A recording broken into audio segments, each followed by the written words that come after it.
Hello, good evening students.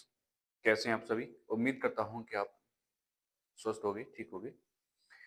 हमारा topic चल रहा था अवतल दर्पण के द्वारा प्रतिबिंब के नियम।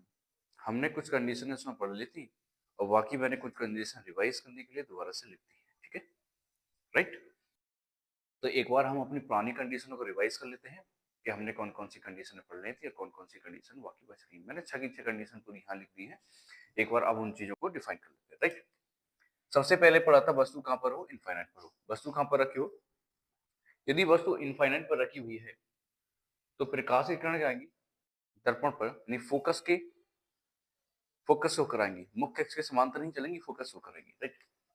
पहली किरण क्या होगी? फोकस होकर जाएगी, दर्पण से परावर्तित होगी और दर्पण से परावर्तित होने के पश्चात में वो मुख्य अक्ष के समांतर हो जाएगी, राइट। क्या हो जाएगी? मुख्य अक्ष के समांतर। क्लियर? इतनी बातें समझ आ रही ना? चलो, मुख्य अक्ष के समांतर हो जाएगी। ये क्या हमारा मुख्य अक्ष है? ये क्या हमारा मुख्य अक्ष? ये हमारा मुख्य अक्ष, राइट।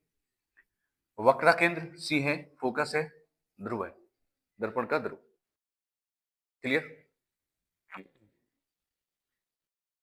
अब वस्तु की जो स्थिति, वस्तु के प्रतिबिंब की स्थिति क्या बनेगी? फोकस पर बनेगी। कैसी बनेगी? बिंदु के आकार की बनेगी, वस्तु से छोटी बनेगी, अत्यधिक छोटी। ठीक है। और कैसी? वास्तविक, उल्टी और बिंदु के आकार की, राइट। अब वस्तु कहां रखी हो? जब वस्तु मुख्य अक्ष पर रखी हो। वस्तु रख दी हमने मुख्य अक्ष पर। ये हमारा मुख्य अक्ष है, दर्पण के सामने मुख्य अक्ष है। जब दर्पण के सामने मुख्य अक्ष पर वस्तु रखी होगी तो उससे बने पहली किरण कहां से हो जाएगी? मुख्य अक्ष के समांतर चलेगी, दर्पण से परावर्तित होने के पश्चात फोकस होकर जाएगी। पहला रूल, राइट। दूसरी कंडीशन क्या कहती है कि जब कोई प्रकाश किरण वक्रता केंद्र सी से होकर जाती है तो दर्पण से परावर्तित होने के बाद में वो वापस उसी माध्यम में लौट जाती है। ये प्रकाश की किरण की दूसरी कंडीशन थी। और दोनों किरणें एक दूसरे को कहाँ काट रही है? वक्रता केंद्र सी और फोकस के मध्य काट रही है, तो दोनों का प्रतिबिंब कहाँ बनेगा? वक्रता केंद्र सी और फोकस के मध्य बनेगा, राइट। कैसे बनेगा? वस्तु से छोटा बनेगा, वस्तु से छोटा, वास्तविक और उल्टा। ये बना दो प्रतिबिंब, कहाँ बनेगा? ये, राइट। मैंने रेड पेन से दिखा दिया कि इमेज कहाँ बननी है उसकी, वस्तु, राइट।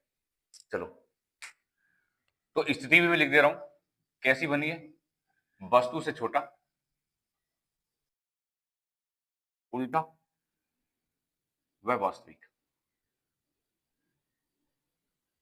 कहां बनना है? सी वे एफ के मध्य, सी वे एफ के मध्य। ठीक है ना? मैं कंडीशन भी लिख दे रहा हूं साथ ही साथ। दिख नहीं रहा ना? थोड़ी ब्राइटनेस कर रहे कम।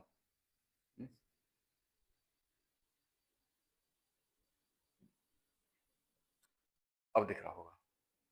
सर जी काले काले नजर आ रहे हैं। भैया ऐसे कैसे काम चलेगा? सर जी काले नजर आएंगे तो बस थोड़ा सा कम कर दिया। ठीक है, क्लियर? अब दिख रहा होगा, सही है। चलो, अब वस्तु को कहां रखे? जब वस्तु वक्रता केंद्र सी पर रखी हो तो वस्तु की इमेज कहां बनेगी? अब हमने वस्तु को कहां रख दिया? वक्रता केंद्र सी पर, बिल्कुल, जस्ट वक्रता केंद्र सी पर, राइट। वस्तु को वक्रता केंद्र सी पर रख दिया तो इसकी इमेज कहां बनेगी? पहली किरण मुख्य अक्ष के समांतर चलेगी। लो, रेड पेन से डॉट कर दे रहे हैं। पहली चलेगी मुख्य अक्ष के समांतर, दर्पण से टकराएगी, वापस फोकस होकर चली जाएगी। दूसरी किरण फोकस से होकर, वक्रता केंद्र फोकस होकर जाएगी और दर्पण से टकरा कर मुख्य अक्ष की क्या हो जाएगी? समांतर हो जाएगी। दोनों किरणें एक दूसरे को कहां काट रही है? एक ही किरण का दोनों रूल बताए थे हम। पहला, यदि कोई प्रकाश किरण मुख्य अक्ष के समांतर चलती है तो दर्पण से परावर्तित होने के बाद कहां पे हो जाएगी? फोकस होकर जाती है। यदि कोई प्रकाश किरण फोकस होकर जाती है तो दर्पण से परावर्तित होकर वो मुख्य अक्ष के समांतर हो जाएगी। एक ही कंडीशन के दो विपरीत रूल लगे हुए हैं। ठीक है, दोनों किरणें एक दूसरे को कहां काट रही है? वक्रता केंद्र सी के जस्ट नीचे काट रही है, तो प्रतिबिंब कहां बनेगा? वक्रता केंद्र सी पर। कैसा बनेगा? वास्तविक बनेगा, उल्टा बनेगा, और कैसा? वस्तु के आकार का। वास्तविक बनना है, उल्टा बनना है, वस्तु के आकार का बनना है, इसकी कंडीशन ध्यान रख दे रहा हूं।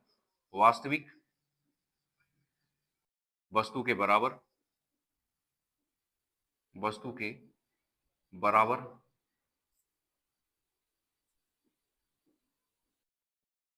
वस्तु के बराबर सी पर।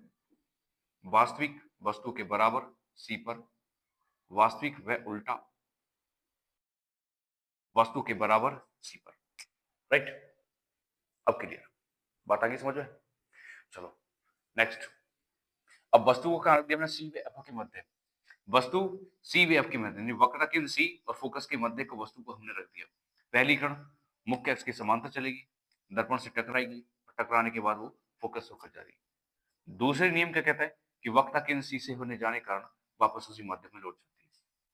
ये एक दूसरे को वक्रता केंद्र सी से पहले, वक्रता केंद्र सी से मुख्य अक्ष पर पहले काटेंगे दोनों किरणें। तो इमेज कहां बनेगी, वक्रता केंद्र सी से पहले उल्टी बननी है और वस्तु से क्या बनेगी, बड़ी। वस्तु से बड़ी, वस्तु से बड़ी, वास्तविक, वस्तु से बड़ी, वास्तविक व उल्टी, वस्तु से बड़ी, वास्तविक व उल्टी, राइट। आगे बात समझ में। अब पांचवी कंडीशन, वस्तु को कहां रखेंगे हम, फोकस पर। वस्तु को कहां रखेंगे हम, फोकस पर। वस्तु को रख दिया हमने फोकस पर, दर्पण के फोकस पर रख दिया, तो इमेज पहली किरण क्या जाएगी, मुख्य अक्ष के समांतर, दर्पण से टकराएगी, फोकस होकर चली जाएगी। दूसरी किरण वक्रता केंद्र सी से जाने के कारण वे वापस उसी मध्य में लौट जाती है जिस मध्य में आती है। दोनों किरणें एक दूसरे को कहां काटेंगी, इनफाइनाइट पर काटेंगी। कहां काटेंगी, इनफाइनाइट पर। तो वस्तु की जो इमेज बनेगी वो कैसे बनेगी, अत्यधिक बड़ी, कहां, इन्फिनिटी पर। इसकी कंडीशन तुम वास्तविक, वास्तविक, अत्यधिक बड़ी, अत्यधिक बड़ी, कहां, अनंत पर। कंडीशन होगी जब वस्तु कहां रखी हो, फोकस और पोल के बीच में रखी हो। फोकस ये रहा, दर्पण का ध्रुव ये रहा, उसके मध्य क्या रख दिया हमने, वस्तु को रख दिया। तो इसकी इमेज क्या बनी, पहली किरण दर्पण के मुख्य अक्ष के समांतर चलती है, दर्पण से टकराएगी, फोकस होकर चली जाएगी। दूसरी किरण वक्रता केंद्र सी के होने जाने के कारण, अब ये दोनों किरण आगे तो कहीं जाके मिलेंगी नहीं, क्योंकि इनके बीच में क्या अंतर काफी है, बढ़ता जा रही है। इनके किरण को क्या करेंगे, पीछे की तरफ मिलाएंगे, और पीछे जब मिलाएंगे तो किसी ना किसी बिंदु पर जाकर ये क्या करेंगे, एक दूसरे को मीट कर जाएंगे, मिल जाएंगे। तो वहां क्या बन जाएगा, वस्तु का प्रतिबिंब बनेगा। और वस्तु का प्रतिबिंब कैसे बनेगा, यहां बनेगा तुम्हारा आभासी। कैसे बनेगा, आभासी। वस्तु से बड़ा व सीधा। ये एक ऐसी कंडीशन है जहां पर अवतल दर्पण आभासी प्रतिबिंब बनाता है, और सबसे ज्यादा एमसीक्यू बोर्ड में इसी टॉपिक से पूछे जाते हैं। दर्पण का छठा केस, वेरी इंपोर्टेंट, कि वस्तु को कहां पर रखें कि वस्तु का बड़ा, आभासी व सीधा प्रतिबिंब बने। किस दर्पण का यूज करते हैं, तो अवतल दर्पण का यूज करेंगे। और कहां वस्तु रखी होगी, फोकस और पोल के बीच में, दर्पण के फोकस और ध्रुव केंद्र पी के बीच में। तब इमेज क्या बनेगी तुम्हारी, आभासी बनेगी, वस्तु से बड़ी बनेगी, और कैसी बनेगी, सीधी। और कहां, दर्पण के पीछे, राइट। तो यहां तक का टॉपिक आज तक के लिए सिर्फ इतना ही। हमारे अवतल दर्पण के जितने भी प्रतिबिंब बनने के नियम थे, 6 के 6 नियम सारे कंप्लीट हो चुके हैं। और वाकई हम उत्तल दर्पण का यूज करेंगे हम कल नेक्स्ट वीडियो में, राइट। यहां तक का लिख लीजिए सभी बच्चे, ठीक है। उम्मीद करता हूं कि आपको सारे टॉपिक और पॉइंट ऑफ व्यू समझ आ गए होंगे कि वस्तु अगर कहां रखी होगी तो उसकी इमेज कहां बनेगी, और वस्तु आभासी कब बनेगी, वास्तविक कब बनेगी, उल्टी की कंडीशन क्या है, छोटी कब बनेगी, बड़ी कब बनेगी, इनफाइनाइट पर कब बनेगी, फोकस पर कब बनेगी, ये सारी चीजें तुमको समझ आ गई होंगी। किसी भी चीज को रटना नहीं है, अच्छे से पढ़ना है, अच्छे से समझना है।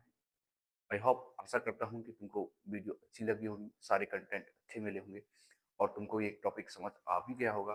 तो वीडियो को लाइक करना, शेयर करना और कमेंट करना ना भूलें, और चैनल को सब्सक्राइब। Bye bye.